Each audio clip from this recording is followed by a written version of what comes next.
So this should be it. Are you guys doing anything specific that I didn't go We're over taking yet? requests. We're going to sing some of our old favorite songs, and I want to hear Whiter Shade of Pale he again. has a great tap dance routine on top of the table. Yeah. Yes, Is there a pole somewhere? I do a lot of pole dancing too. yes. There's no pole. Heck. That's a true athlete. He's a pole dancer. Yeah. Yeah. You think that's easy? I'll tell you what, I nearly broke my neck trying it. But And he was just trying to lean against it. Thank you very much. Enjoy the show. Anyway, do you want to start off? I'll start off. Go for it. Okay. Ladies and gentlemen, welcome to our panel discussion on what it takes to be a voice actor, how to be a voice actor, and what they're looking for. I'm Garry Chalk. I voice a lot of characters, Optimus Prime and He-Man and blah, blah, blah. Lots of different characters over the last 30 years. And this fellow here. I'm Paul Eiding. Also,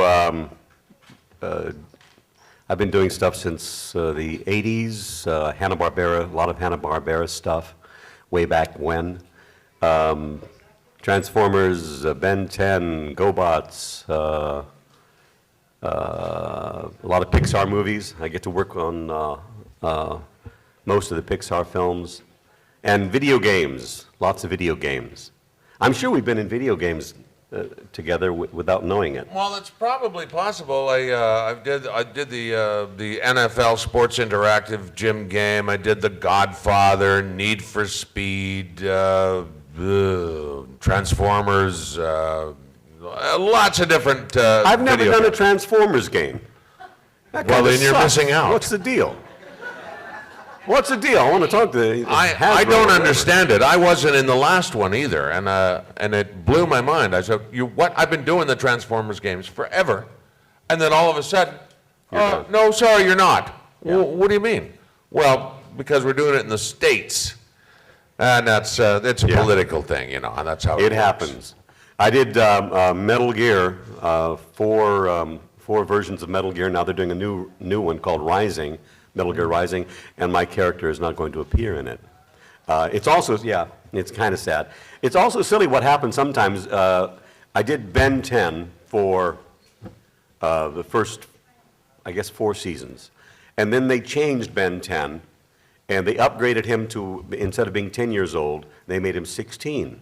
So they brought in a new writing group, new production team, new casting, a new director, and I had to go in and re-audition for the character I created. Which I thought It goes like that. It was a little silly, I thought, but I went in, and they said, well, he's 6 years older. Grandpa Max is now 6 years older, so maybe he's not as strong as he used to be. So maybe there's a little more air in his voice. So I said, okay, we did that. They said, no, maybe add a little more gravel. So I made him a little more gravel. And they said, well, it's only 6 years. Your voice as an adult doesn't change that much. So I won the part of Grandpa Max. Yay! Yeah. It's crazy. It's crazy what we do. No, it's. But I guess what it gets down to, what we're talking about here today, is what it takes to be a voiceover actor. How do you get into the business? Which is it's a tough game. I got to tell you, it's a tough racket to get into. But how do you get into it? What are they looking for? Oh yeah, can you hear me? Because I'm afraid that if I go back here, can you hear me when I'm here? Oh, good. Okay, well, that's cool. So I don't want to eat this microphone. I don't want to do that. It always sounds terrible. Anyway, so I guess the first thing you have to have is the ability to speak. And all of us here, I believe, have the ability to speak, do we not? Clarity, diction, tone is part of it. Stamina, believe it or not, is a big part of a voiceover performer's repertoire, because you can work 8-10 hours a day in the studio. It's not that you do. Our average is about 3 hours. But for the most part, you'll be working, 3, 6 hours or 2 shows a day, which is 8 hours. And sometimes if you do things like this, the mass device is not a toy for your amusement. So, my dear Baroness, and you do all do that all day, see what happens to your voice. It gets really tired, and you have, for new performers, they lose their voices. And the one thing a voiceover performer doesn't want to do is lose your voice. So you're always trying to find voices that are within your range, and we have a tremendous range, whether we like it or not. We still do. The trick is to find it. And I always have a little trick, and that is, every one of us has about 12 voices in us. 12 just using our natural voice. And the way that works is we have in our body what are called resonators. You have a resonator in your head, in your sinuses, in your jaw, in your throat, your chest. Even the back of your knees is a resonator. And if you don't believe me, if you talk sometimes and just feel the back of your leg, you can feel it vibrate in the back of your leg. You can feel it in your chest. You just put your hands on your chest and talk, you can feel that. And what that is just like on a box of a guitar or a violin or a drum skin. All these things reflect back the voice that you have. So here's the go. The 12 voices that you have inside you. First, there's the top of your head voice. Now, this is staying in your own range, right? So you have the top of your head voice. And it's very airy and light because you're trying to put it up here into the top of your head. Now you take that voice and put it into your eyes. As it becomes more innocent, more light, more Care Bears, right? And then you take that voice and you put it into your nose. And if as soon as you put it into your nose, it changes the quality of your voice without changing the tone or without actually doing any work. Now you take that voice from your nose and you put it to the front of your teeth. When you put it to the front of your teeth, it gives you a sort of a prissy kind of, no, I don't like that. Now take that and put it into the middle of your mouth. When you put it into the middle of your mouth, it has this round kind of tone for a sort of large, small person or a librarian or something. Now you take that and you put it into your throat, and then down into the middle of your throat, and all of a sudden it starts to get warmer and lower. Now you take that voice and you put it down into your chest, and you haven't really changed your tone or anything. You've just changed the placement of the resonator in your body. Now, take that and add a little bit of gravel. Now you take the gravel and you put it into your throat. You take it from your throat into the middle of your mouth, into the front of your teeth, into your nose, into your eyes, and then the top of your head. All of a sudden, you have 12 voices. And you go, how the hell do you do that? You see what I'm saying? It's a pretty short and sweet, and that's very basic. You're just placing the voice in a different place in your head. The other thing that you have to remember, and this is a thing that a lot of us are guilty of, is diction.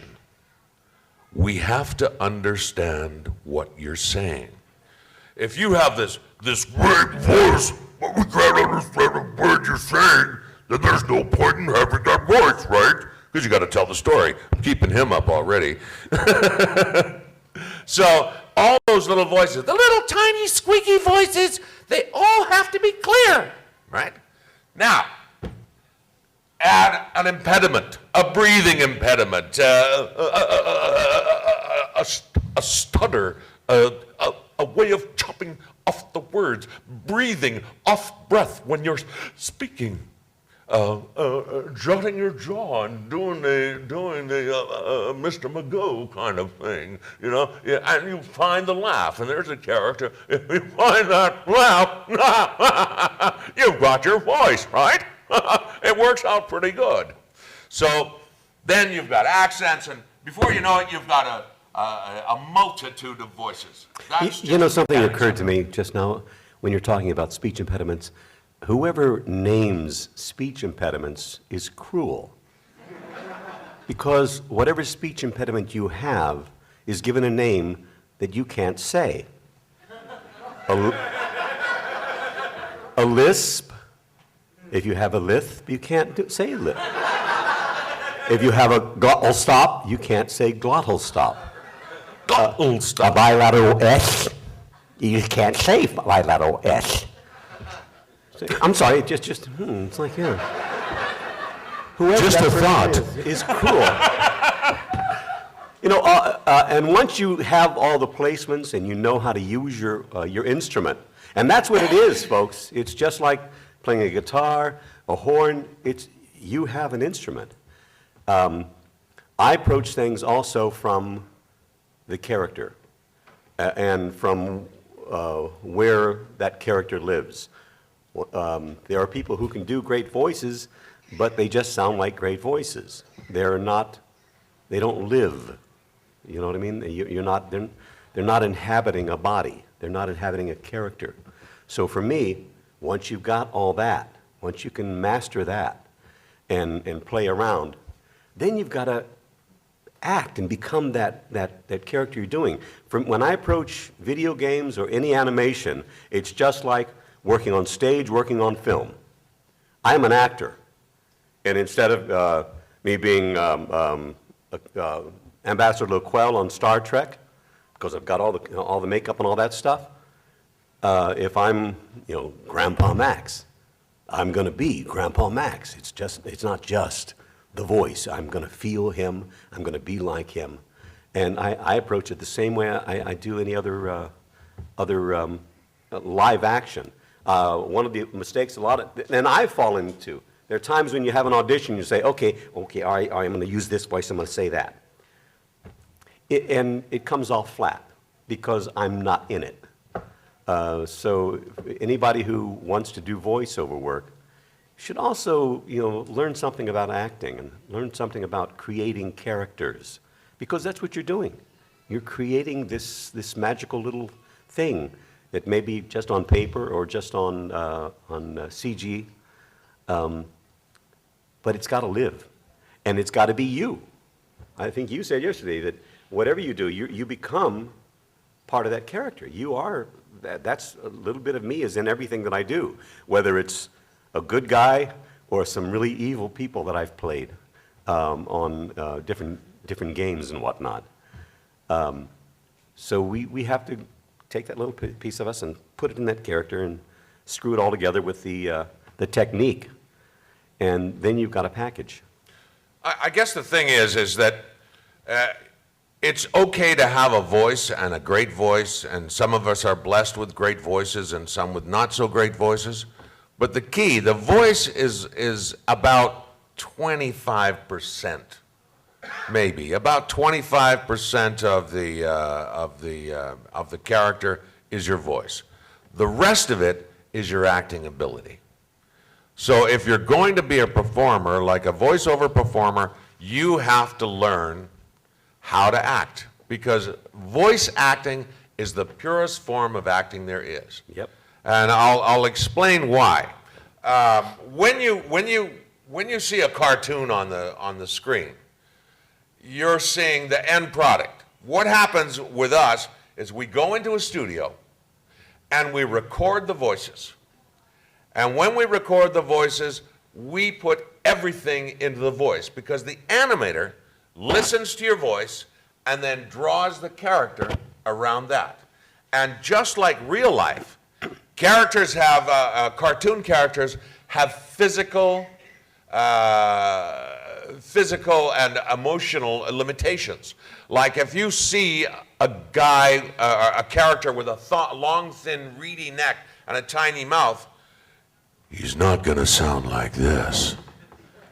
He's going to sound something a little tight and a little squeaky, a little what we call reedy, because there are physical limitations. He has to live within that reality, right? And so even though it's a cartoon, it's still a real world.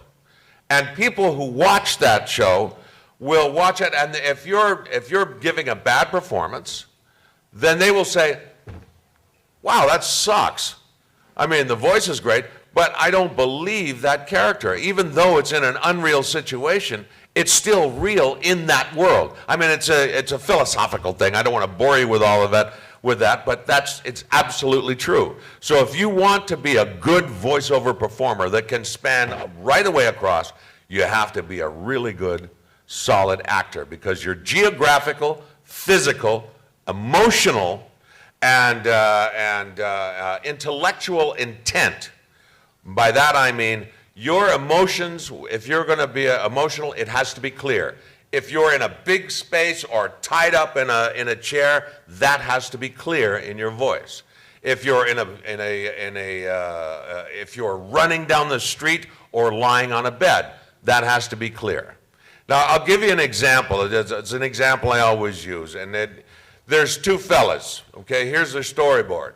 There's two fellas. They're sitting here on a bunk in a prison cell. There's a window. It's just out of reach, out to the outside. They hear hammering and banging going on outside. So one says to the other, as they're sitting there, "Gee, I wonder what's going on out there." Now, that's one scenario. Now, in this scenario, the fella sitting beside him gets up, walks over to the wall, leaps up, grabs the window, looks out to see a gallows hanging outside. So he goes, "Gee, I wonder what's going on out there." It's for you. Sorry, yeah. You see what the difference is? Yeah. So There's you a have life. to put all of that stuff into your voice, which means you have to be really, really good readers. I don't know, how many people read here? Like read. And how many can read out loud? Excellent. Because your ability, it's also your ability to get that stuff that's on the page off the page and make it come alive right away. Because though you may have 1 or 2 days rehearsal, or 1 or 2 days to look at it, there's no rehearsal. And sometimes you don't have 1 or 2 days. No, sometimes you get it in 5 minutes. You get there, and I have one director who doesn't like to do table reads. In fact, that's Sue Blue, who's doing Ben 10 right now. She doesn't like to do a table read. Often you get in, you go through the script, so you get an idea of what's happening. She doesn't like that. She wants spontaneity. Yep. She wants it to come off the page and live immediately. So you get the script, you walk in the studio, and you start doing takes. And often the first take is gold. Sometimes you got to do pickups here and there. But it all comes from learning how to take the word off the page and make it live, you know. Does anybody have any questions about anything we've said so far? Does anything make sense? Are we putting you to sleep? Well, I hope not. Because, huh? Just in awe. Well, I'll tell you what, here's something. Getting the job. That's always important. Oh yeah, the ears are perking up now. How do I get a job doing this? Yeah, and the money. Ha! The money is unbelievable. Well, you know, when I close my mansion in the Caribbean and I'm taking my private jet back to Los Angeles. We were going to take regular flights, but we thought, what the hell? We need to warm up the jet, get it going, you know. And so we thought. And if you believe that, I have some property I want to sell.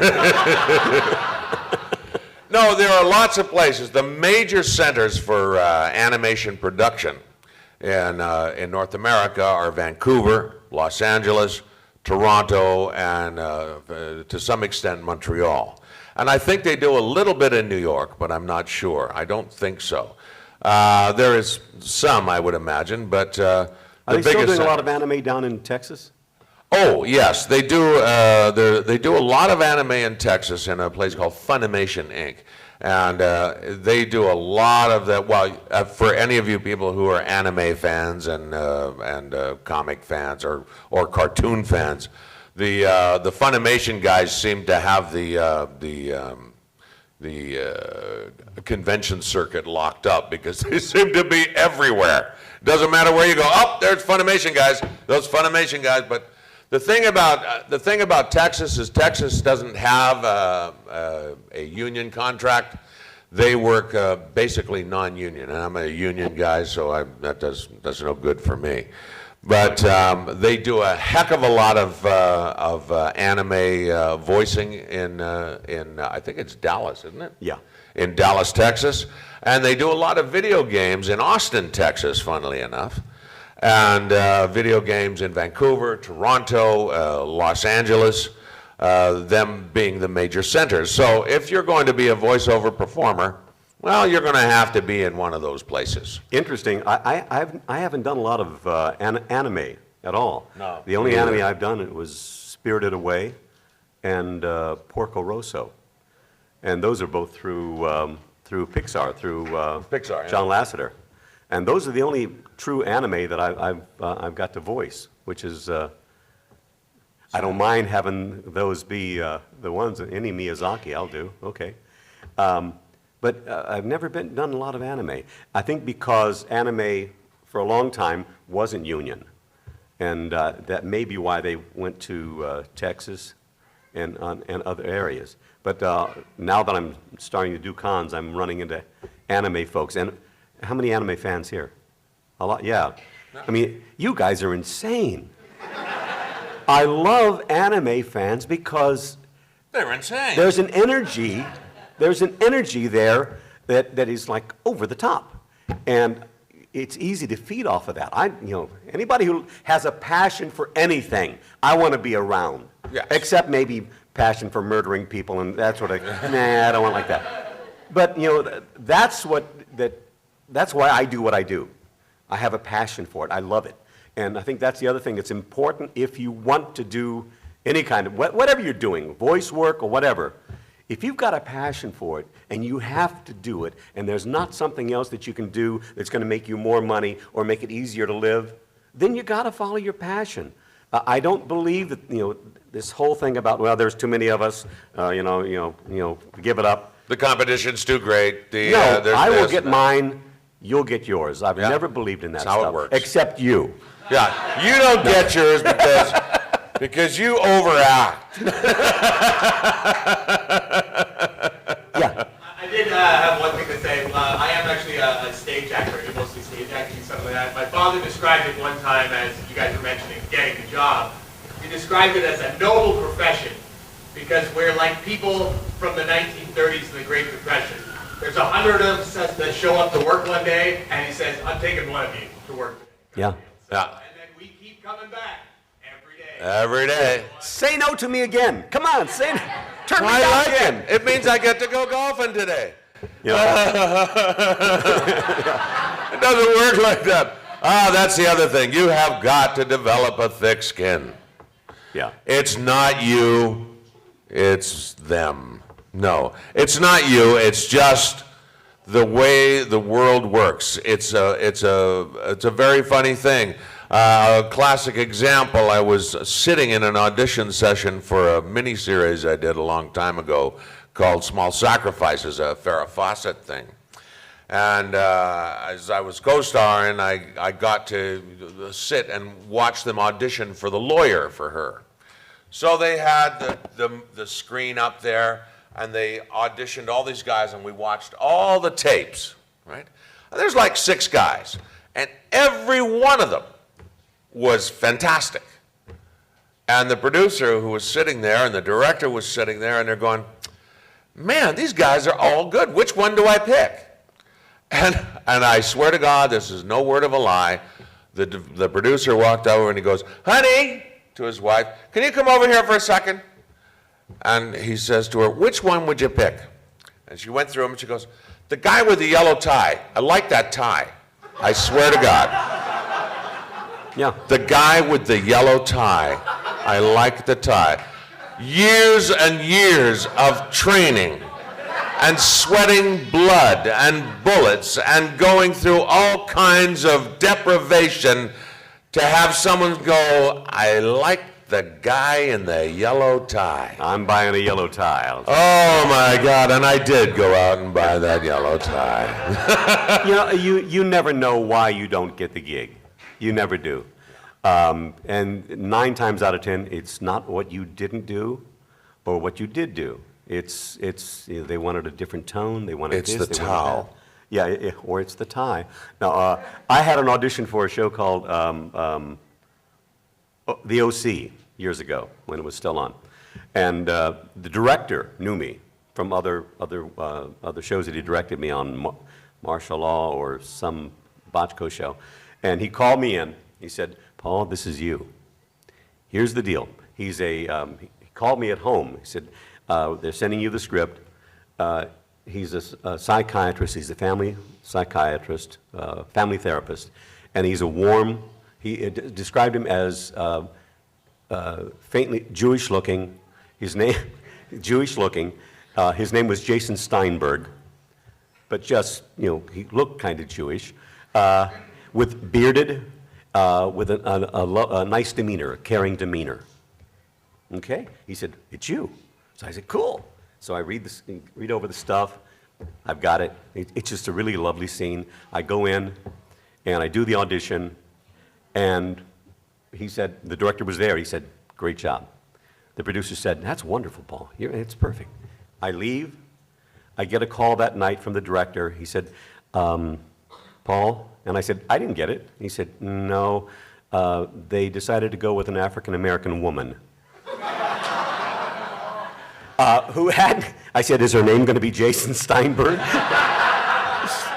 No, but the problem was with that show, it came to their attention a little late, as far as I was concerned, that it was a very white show. There wasn't much diversity on the show at all. So they said, "You know what? We've got to make this. We've got to find a female." And they made it an African-American, and she was brilliant. It's like, okay. I wanted to sit at home and say, "Ah, crap, she sucks, man. I should have got," but she was wonderful. And so it was one of those situations where I had it, but no, and it had nothing to do with That me. same woman, Was she wearing a yellow tie? got me in Montreal. I was there's a director in Montreal named Yves Simoneau, who's doing a movie out in Montreal, and he said the same thing. "Garry, I have this part for you. It's absolutely perfect. You're the captain in this police department." I'm going, "Yeah, I can do that. We're here in Montreal. We'll be here for a month, and you've got to be there. It'll be great." And I'm going, "Great." And it was for USA Network. And I said, "Okay, cool." So I'm waiting. A couple of weeks later, I get a call. "The show's too white." Yeah. I went, "What?" "The show is too white." And they gave my part to a 40-year-old African-American woman. So I'm going, it's the same bloody woman that took his part, took mine. So there's a very wealthy, middle-aged African-American woman out there who's leeching off our expertise. Not that I'm bitter or anything, because I'm not, no. But you never know. Yeah, it's one of those situations where sometimes they're a little late thinking of these things. It's like, if you thought that in the beginning, everything would be fine. One of the great things about what we do is that it has nothing to your auditions. I don't know if anybody was here for the auditions yesterday for the reading. Mm-hmm. If you're watching me, I try not to watch when someone is doing a reading. Yeah. I don't want to see their face. I don't want to see what they're doing. I want to hear the voice. I want to see what's going on. The reason I do that is because I don't want to be influenced by that person. I want to hear the voice. I want to be influenced by the voice. Now, what I love about what we do is when you audition, it doesn't matter how tall you are, how short you are, how thin, how fat, how black, how white, how yellow. It doesn't matter. It's your talent. It's what you can bring to the part. And it's really freeing as an actor to be able to do that because sometimes when you walk into the room, you're wrong for it physically if they're going to stick with that. Some people do, some people ignore that, which is great. The other thing I really love about what we do is I can be anything. I'm only limited by my talent. I'm not limited by my physical characteristics. One of my best friends is David Hall, who he's on CSI, one of the CSIs. And the first series I did with him was called The Littles. And it was right after he had had both legs amputated. So he couldn't get much work on camera. Now he's been on that show forever. He's the coroner or something. And he's a brilliant actor, but he couldn't get hired right after he lost his legs because they had no prosthetics and nobody was going to look at him. But he could do animation, and he did it incredibly well. And I can be 6'4", the way Colonel Campbell is, or I can be an insane mad scientist, the way Hojo is in Final Fantasy. I can be anything. You know, I can be any age, depending upon what my talent is. So, God, as an actor, you know, what more can you ask for? You know, it's like, put me in the studio and turn me loose, you know? Anyway, for you guys, the same thing. For you who want to start out as a voiceover performer, you've got to get your acting chops down. You got to get your voice chops down and how to train your voice so you don't burn it out in 6 months. The other thing that you have to have is, who do you connect with when you want to embark on this career? Well, first off, you have to get a demo. And you can make a demo at home. Nowadays, we've got GarageBand, we've got Cakewalk, we've got Finale, we've got every kind of studio software in the world. In my day, you had a tape recorder and a microphone, and good heavens, if you can find a quiet spot to record, you could probably make a demo. Now you can make a whole production with music and sound effects, and talk to yourself on multiple tracks and do all kinds of things. So it's a lot easier these days to make a demo reel to put out there. And you don't have to spend a fortune at a studio to do it. You can do it at home on GarageBand. I recommend GarageBand because it's idiot-proof. It's really easy to use, and I can use it. And I use it a lot, I gotta say. So do I. Yeah, it's a tremendous thing. So what do you put on a demo tape? Well, first off, we got to determine what your range is. Do you have a big voice, a little voice, wide, thin, reedy? Everybody has a marketable voice. Before you say, I don't have the voice of God, therefore I can't be a voiceover performer. Wrong. Listen to the radio, listen to TV. Yes. Listen to the cartoons. There's one or two guys who have voices like mine, and then there's a gazillion guys who have voices like Sam Vincent. I don't know if you know Sam. He does a lot of shows like Robots and a lot of the anime shows and Ed, and Eddie and things like that. And all those voices are like these really tiny little voices, but it's his own voice. It's a bit weird, but you know, he actually sounds like that. But it works all the time. But there are guys like his brother Gabe sounds like his natural voice is, you know, the guy who used to be the little sort of I can't even remember his name with He-Man in He-Man Master of the Orko. Yeah, we don't want to do that. Orko. No, but his voice sounds like that in real life. I mean, if he can get that job playing Orko, and actually has had a pretty good career in voiceover, so don't kid yourself. I just imagine him in the bedroom. I'm sorry. I just imagine him with his wife in the bedroom with that little voice. It's like, oh, honey. Sorry. Oh, honey, hold me, touch me. Children. Oh, let's not go there. There are children. Wait, I was just having a moment there. Pardon me, my improv just went for a little crazy. Close your ears, you filthy thing.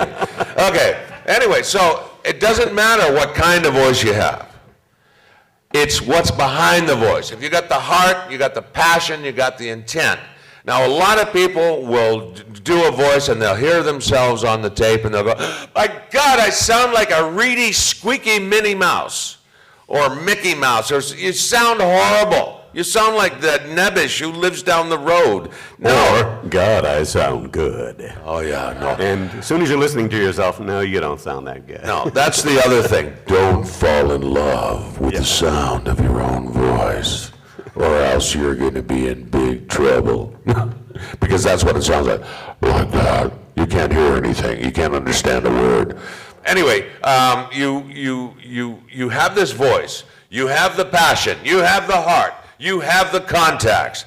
Now you're going to make your demo. What goes on the demo? Well, we have heroes. We have dramatic heroes, comedic heroes. We have villains. We have, you know, the spidery, what's the word? Destroy them all, they're all gonna die. That kind of voice. And then you have the muhaha, that villain. You have every kind of cycle you can think of. Put 2 or 3 of each of those characters on a demo. Make a story, like in a restaurant or a waiting room or at a wedding or something like that. You go Monster's wedding or Smurf's wedding, or, you know, and you get those characters. You get 3 heroes, 3 villains, and a few sidekicks, and then some ancillary characters like the butler because they all get voice too. Every voice that you hear is a character that gets paid. Not just the leads, everybody on the tape gets paid. So those little voices count too. So now you've put them all into your demo, you've got a story, it's not more than 3 minutes long, and you've made copies of your tape or your CD. Now you're gonna farm it out to an agent. Ah, yes, finding the agent. Who's gonna take a novice on? Well, they are in Toronto. I don't know if any of you are in Toronto or Montreal or New York or Los Angeles or Chicago or Cincinnati or any of those towns. There are a lot of places that won't take on new talent, but there are some smaller agencies that will. Now, if you get taken on with your tape is your calling card. It's your audition. So when you make your tape, first, get it together in a format that you want. Plot it out. Write out your script. Then take that script and put it on a what we call a scratch tape or a mock-up. So you're making a fake take, just on a tape recorder at home. Now you take it to someone you trust or a professional and have them listen to it and say, listen to my tape, what do you think? And Just send them all to Garry. yeah, Garry- just Garry send will them be all to happy me. listen No. to all of them. I've had that. And We get them all the time. Could you give a listen? And just give a like listen. an idiot, they actually wait for me to reply, and I do. I always, you know, it's like, why not? You know, we're all in this thing called life together, so why not, you know, do it? But it doesn't hurt to get advice from. Don't have too many people listen, because No. everyone. Everyone has opinions or like, mouths. I'll make it clean. Everybody has one, okay? So don't have too many people listen, because then you'll just go crazy, You'll go crazy, yeah. you know? One of the most important things is when you're trying to get that thing out to people, a lot of people won't listen. And most of them will only listen to the first 20 seconds. You know, 20, 25 seconds, even though you got 2 minutes, you got that really gold there at the last. Wait till that last 30 seconds, man, I'm really kicking. No, you gotta get their attention up front. That doesn't mean go insane up front, but whatever you're strong with, get it at the beginning of that CD, because 9 times out of 10, they've got a lot of stuff to listen to. They got a lot of stuff to do, and they're not gonna spend a lot of time. But even though we're saying how difficult it is for them to listen, all that stuff, I promise you, every casting director out there, it happened to me when I was in Los Angeles, every casting director wants to discover that new voice. Mm-hmm. They want to discover that, same thing where they want to discover that new face. Everybody wants to discover somebody. It's true. When I first moved to Los Angeles back in the 80s, I got signed by a commercial agent, Sutton Barth and Venari, but they only signed me on camera. They said, well, we've got everybody who need voiceover. So there's, we can't help you. And I said, well, if you keep me working on camera, I'm cool with that. I was doing film and TV, so it was fine. And then one day, they were watching my tape, because I had booked a couple of commercials, and the voiceover person walked by, just happened to be walking by, and listened, and said, oh, wow, that's interesting, because I was doing this weird character. And she said, yeah, I've got an audition for an Olive. I think I'm going to call him, I'm going to call him in. And so she called me in, and my first audition in Los Angeles was for a Lindsay Olive, Lindsay Ripe Olives. And because she heard that, and she said, oh, wow, that's cool. And she discovered me. She was my agent, but she was with the agency, but she wasn't my agent. She did that. She called somebody. Casting director started calling me in, and then one thing leads to another. So I was a new voice in town, so it was cool. They send you in for everything. Yeah. And you know what? The other advantage you guys have right now is the internet. Now, I don't know how Garry feels. A lot of guys hate the idea of fan dubs. I don't. I think it's absolutely fine. I think it's cool that people take the time to do these fan dubs, and they'll link me to YouTube or whatever. Say, check this out. Hear what we're doing on this and that. Any way you can practice is cool. Very cool. Do it. Practice. And I've got a friend in Edinburgh. I was telling somebody earlier. A young man in Edinburgh contacted me when he was 17 years old. He was a fan of one of the games I did. And this dude is incredibly talented. At 17, he's got a voice like Garry's. He also is a composer, a singer. So I contacted a friend of mine in London who's a producer for Cartoon Network. I said, you've got to hear this guy. You've got to go onto his YouTube channel. And he keeps putting it out there. And now he got hired to do a job. I don't know where it was. But there are a lot of jobs that are non-union that are happening. I've got friends on getting jobs off the internet from companies in Russia. Yep. It's all South over there. Africa. So if you want to do it, check it out. And there are sites on the internet where you can actually go and submit things for different voiceover casting companies. Don't pay anybody, though. If somebody's asking for a bunch of money up front, No, don't fall for it. it's a scam. But, do it. Who wants to do voiceover work here? So, do it. And one other thing, every once in a while I hear somebody say, well, I want to do this on the side. No. Well, if you're going to do it on the side, it's going to be on the side. You know what I mean? That's why I tell my daughters, who are both, one who just graduated from college and another one who's in college, they're both going to be actresses. And one thing that, parents and everybody always say, well, have something to fall back on.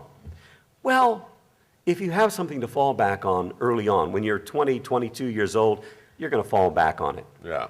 I say, I almost swore, go for it. If it's your heart, if it's your passion, and that's where you get your bliss, then go for it. I will never tell my daughters, well, make sure you get that education degree because you may want, yeah, that'll come. I didn't make a decision to be an actor until I was 27 years old. Before that, I was doing this job for a couple of years, and I do that job for a couple of years. All I knew is that me, couldn't work an 8 to 5 job. It just wasn't in me. I just, I don't know if it's ADD or whatever. I couldn't see myself sitting at a desk that long. So I knew I had to do something. I was a musician. I did do all this other stuff. And I didn't make my decision until then. Now, I hope I don't irritate parents out there who have young people who want them to, find that career when you're 18 years old. I don't know where my daughters are going to end up. I don't know if they're going to be actresses. Part of me is like, oh, please, no, I know how crazy it is. But my God, follow your heart. You got to do it. Yeah. You got to make a living too, obviously. But if it's your passion, do it. Look at us. We're two, goofy guys who are making careers of it, and I don't know about you. I love every minute of it. Every second. I've been doing this as a profession for 33 years. And I absolutely love it, and it's really eerie because we're sitting here talking about other jobs and falling back. Well, before this, I started I always wanted to be a performer, but I never actually went into it as a profession until I was 27 years old. And you can check my IMDb and my school, and you'll see that we started at exactly the same time. I went to school, I went into university, I originally wanted to teach English literature and anthropology, because I still to this day love anthropology and English lit. It was one of my passions when I was younger. But then I went downstairs to the theater department at the college I was going to, and I saw a show, Mice and Men, and it was really, really good. Like, the production values were good, the acting was amazing, and I was just going, oh my, this is fantastic. This isn't high school at all. I want to be a part of this. And I don't know if you were here yesterday when I went and I told the Anthony Holland and went and auditioned for him at Langara College. And he goes, oh, well, you've got some talent, not much, but some, you're in. All right, here you go. And from that day on, I knew that's what I wanted to do for a living. And before that, I was a stockbroker, I was a bouncer in a bar, I worked as a social worker, I did all kinds. He was a bouncer at the stock market, actually. You know. Yeah. And what's very funny is that you go out and try all these things, and I found that being an actor is more of an avocation rather than an occupation, because you have to love it. You put up with so much rubbish. You put up with rejection every day, and with being out of control of your own destiny, in that the only thing that you're in control of is that you get up in the morning and you go to sleep at night. Everything else is dependent on the whim of that telephone ringing. This is how an actor sleeps at night. You put the phone and hold your hand on the button just in case it rings while you're sleeping. And you can wake up and grab the job. Yes, I'll take it. I'll do anything. And I have done in my career, and everything I got to tell you, everything contributes to your career. Sorry, megaphone. I was in Ottawa. How many people are from Ottawa? Okay, there used to be a company there that did balloonograms and gorillograms, and I used to dress up in a gorilla suit.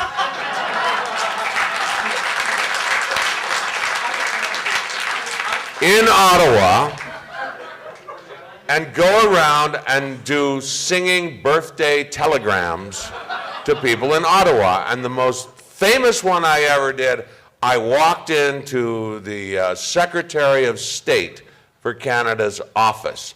And the Deputy Secretary of State, it was her birthday, and they were having this international conference in this big round boardroom in Ottawa. And I was Fernando, the kissing bandit. And my gag was I'd paint on this thick black mustache, and I'd come up and plant a big one on their cheek, and they'd be left with the outline of a mustache on their cheek. And I'd sing Fernando's Hideaway. And I walked in with my cape and my bolero, my mask, my big mustache, and I said, "Where is Eleanor?" And she goes, "Oh my God, you're not going to take off your clothes, are you?"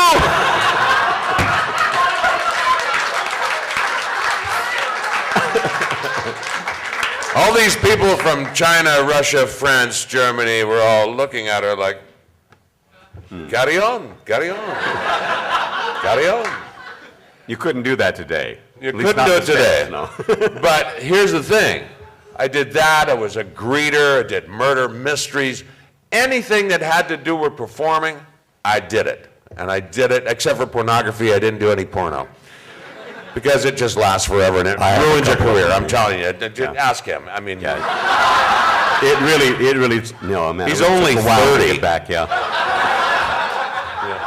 But both those early years were really a lot of fun. the stress was too much. Anyway, so everything that you do as a performer contributes to your craft. And I find that As we're saying, finding your tape and giving it to someone who you trust. Not too many, just some. And the person who you trust the most and who you respect will give you an honest assessment. And if it's no good, take it back and keep working on it. If it's good, then you put it into a final tape or a final CD or a final memory stick, and you start farming it out to agents. We were talking about online accessibility. There are a couple of places. There's the Voice Bank. There's Voices 123. There's there is another one I can't. Voice something. yeah. There's Voice You got a Vault, billion- Voice Bank. Yeah, hit There's them on- all kinds of them. do a And search. what they do, the reason why they work is they. You put your tape and submit your tape to these online places, and they have a registration. I think it's like $30 or something. But you go in, and you get auditions. You audition for them on your home studio. You send it back out. If they like it, they pay you. Not very much, unfortunately, but they pay you. And it's a good way to get started and good practice. It's killing us because Our competition has gone up, like that. well, there's 100,000 people on some of these things, right? Luckily, 99,910 are awful. There's only one or two good voices on those tapes. So if you have a good voice, you have a good chance.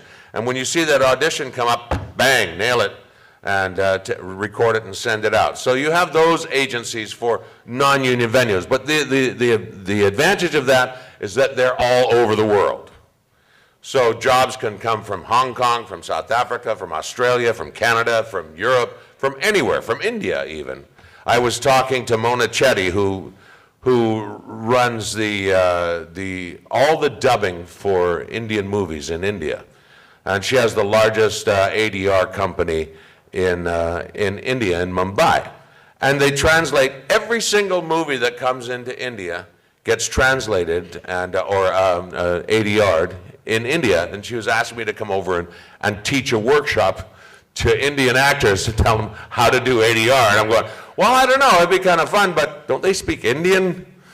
And she said, no, a lot of them speak English. They are very good, but they have no idea of the concept, and so we're going back and forth chatting about this. And so there you go, you submit your taped auditions to them. If perchance you should get an agent, and if perchance your agent sends you out or sends your tape out to the animations like Nelvana, like Aces, Animation City, who are some of the other ones here in Ontario? Huh? Yes, Nerdcore. Nerdcore is based in Vancouver. We have Nerdcore and IPP and all those things.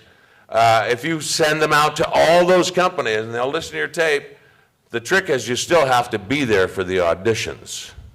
So if you live close to Toronto, then Toronto is the place where you concentrate all your efforts. If you live close to Vancouver, Vancouver is where you concentrate all your efforts. And the same in the United States, Los Angeles, Chicago. Now, we have to wrap up really quick. Now, I just want to, somebody, if you have a couple of questions, we've got literally 2 minutes. I just have one.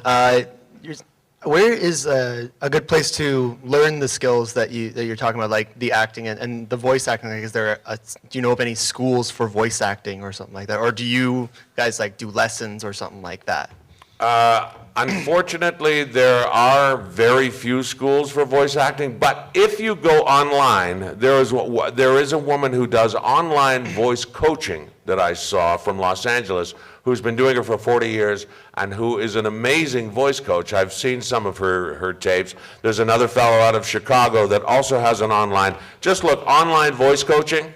If you're not close to a voiceover school, the best way to do it is online. If you're close to a voiceover place, there are very few people or very few places that teach it as part of the curricula. Langara teaches it. Capilano College teaches it. I'm going by where I live. Vancouver Film School also teaches it, but it's expensive. Yeah, there are lots of places out in LA. Unfortunately, Next we're question, not there. then we got to wrap it up, guys. Thank you. I'm not much interested in voice acting myself, more or less finding voice actors.